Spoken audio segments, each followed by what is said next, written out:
Everyone is talking about Lewis Hamilton's penalty. Almost nobody is talking about the detail that actually changed the entire Hungarian Grand Prix. This wasn't simply a blocked qualifying lap. It exposed two communication failures inside Ferrari and Mercedes at exactly the wrong moment. One delayed radio call, one yellow flag misjudgment. And suddenly, the championship picture, the starting grid, and Oscar Piastri's entire weekend were rewritten by mistakes that happened far away from the television cameras. Hungaroring has always rewarded precision over bravery. Overtaking is notoriously difficult, making Saturday's qualifying session almost as valuable as the Grand Prix itself. McLaren arrived with a long-awaited aerodynamic package. Ferrari finally looked capable of challenging for pole. Mercedes continued its qualifying momentum, and Max Verstappen remained close enough to punish the slightest mistake.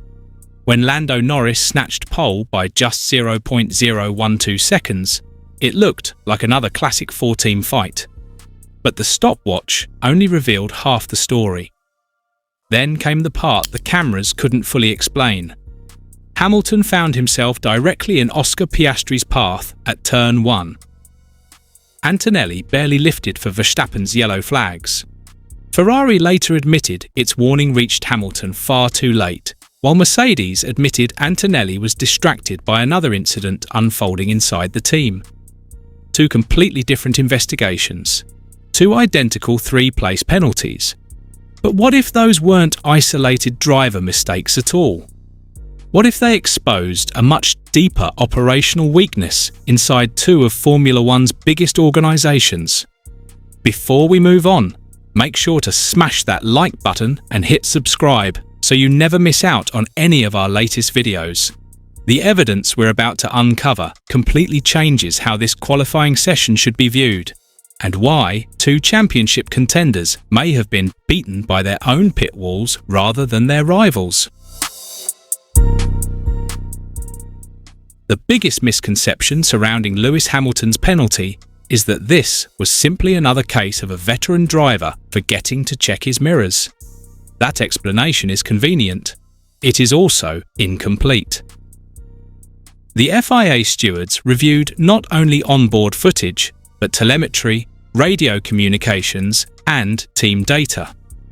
Their conclusion is incredibly revealing. Hamilton was travelling at a significantly reduced speed on the racing line while Oscar Piastri was beginning one final push lap. That alone satisfies the sporting regulation for impeding. But the evidence behind why it happened points somewhere far more uncomfortable for Ferrari. Listen carefully to what Fred Vasseur admitted after qualifying.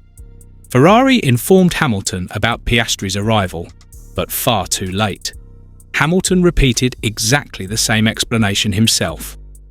By the time the radio message reached him, Piastri was already arriving at the apex. That changes the entire narrative. Hamilton wasn't improvising. He was operating using incomplete information from the pit wall. In modern Formula One, qualifying traffic management is almost military in its precision.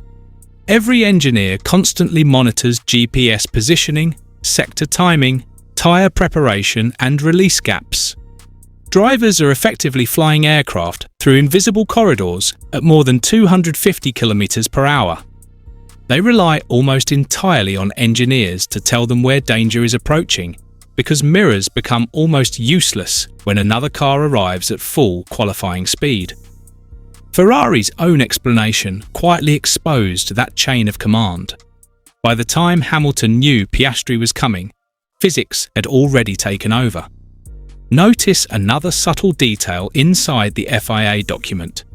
Hamilton explained that Piastri simply wasn't visible in his mirrors because of the angle of turn 1 and his own positioning on the circuit.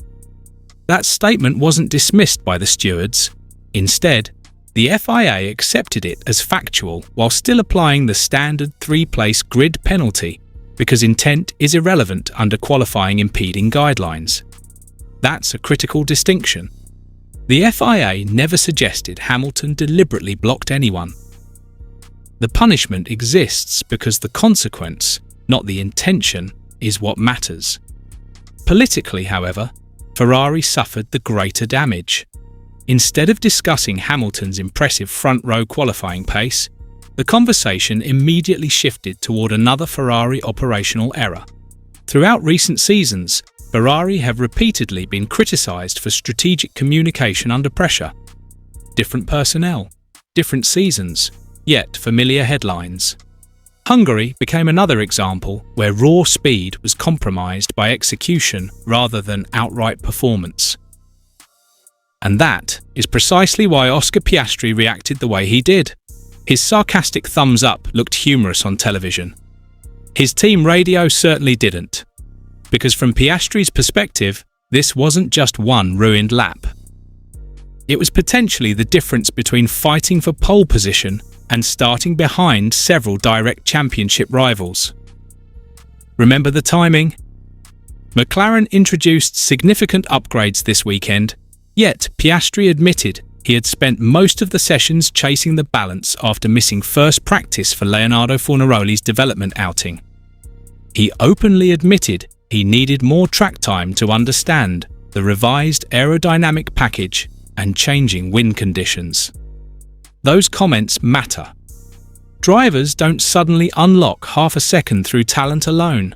They unlock it by gradually building confidence in how the upgraded floor, suspension balance, and aerodynamic platform behave over consecutive sessions.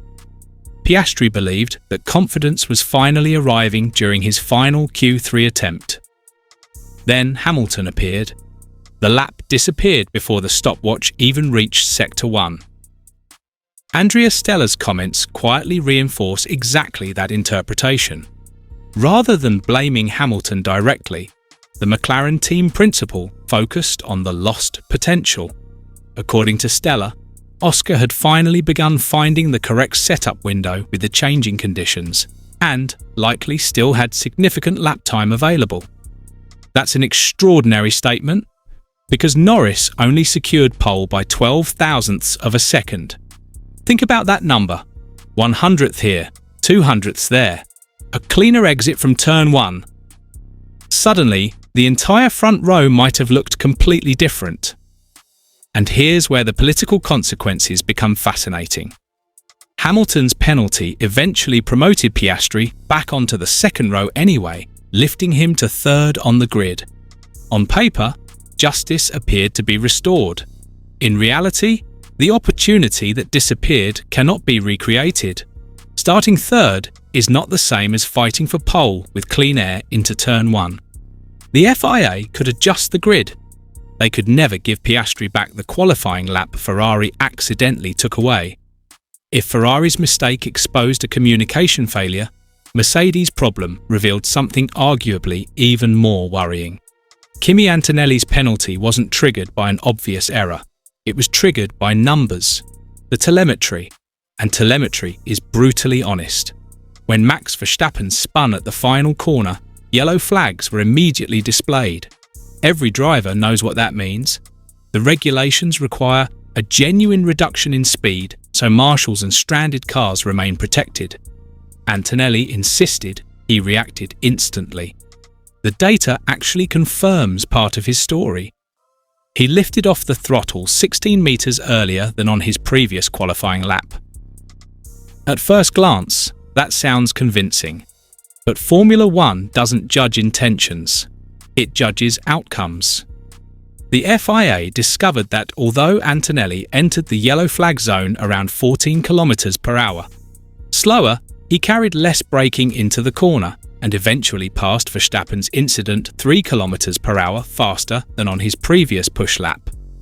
Even more damaging, the mini-sector time was only 0.03 seconds slower, representing a speed reduction of less than 1%. That single statistic destroyed Mercedes' defense. From the cockpit, Antonelli believed he had complied. From the telemetry, the FIA concluded the reduction simply wasn't significant enough. This is where Formula One becomes a battle between human instinct and mathematical evidence. Drivers don't feel percentages. The FIA measures them. Notice another fascinating detail inside the stewards' report. The guideline for this offence normally recommends a 5-place grid penalty. Antonelli received only 3 places because the stewards accepted that he genuinely attempted to reduce speed and had very limited reaction time after Verstappen's spin. That mitigation tells us something important. The FIA wasn't trying to make an example of Antonelli, they were trying to protect consistency. Ironically, consistency has become one of the championship's biggest talking points after recent stewarding controversies. By reducing the penalty instead of applying the full 5-place sanction, the FIA attempted to balance strict enforcement with common sense. Whether fans agree is another debate entirely. Then came the second investigation. This one received far less attention, but it quietly exposed another operational crack inside Mercedes. Antonelli exceeded the prescribed delta time while driving back to the pits. Normally, exceeding that limit risks interfering with other competitors preparing for their qualifying laps. In this case, no driver was actually affected, so the FIA issued only a warning. Mercedes admitted something revealing. Their engineers were simultaneously dealing with an issue on George Russell's car and failed to remind Antonelli that his delta time was increasing. Read that sentence again. Ferrari missed a crucial warning because communication arrived too late. Mercedes missed another because communication never arrived at all. 2 elite organisations, 2 entirely different situations, exactly the same underlying weakness. When qualifying reaches its final minutes, the pit wall becomes almost as important as the driver. Every engineer is processing tyre temperatures, GPS traffic, weather evolution, yellow flags, energy deployment, radio messages and rival positioning simultaneously. One delayed instruction can erase an entire weekend of preparation. Hungary became the perfect demonstration. Now, look at what those penalties actually did to the competitive picture. Lando Norris kept pole position. Charles Leclerc inherited a front-row start. Oscar Piastri climbed into 3rd. Max Verstappen suddenly found himself lining up alongside 2 McLarens and a Ferrari without having produced a truly dominant qualifying performance. Hamilton dropped from the front row to 5th. Antonelli slipped even further down the order, despite initially appearing to benefit from Hamilton's punishment. That's the domino effect. Nobody gained because they suddenly became faster. They gained because their rivals became less efficient. And perhaps the most intriguing comment of the entire weekend came from Andrea Stella. Despite Norris taking pole, Stella refused to celebrate as though McLaren had become the new benchmark. Instead, he calmly suggested Ferrari still looked like the favourite over a full race distance, because neither Ferrari driver maximised the second sector on their final qualifying attempts. Think about what that implies. Ferrari may have possessed even more pace than the stopwatch ultimately revealed. If that's true, then Hamilton's penalty becomes even more painful. Ferrari didn't simply lose 3 grid positions. They may have thrown away an opportunity to control Sunday's race through an operational mistake measured not in seconds, but in a radio message that arrived only a heartbeat too late. So here's the question nobody inside the paddock can comfortably answer. Were Hamilton and Antonelli simply unfortunate victims of split-second circumstances? Or did Hungary expose that Ferrari and Mercedes are still losing crucial battles on the pit wall while McLaren quietly executes under pressure?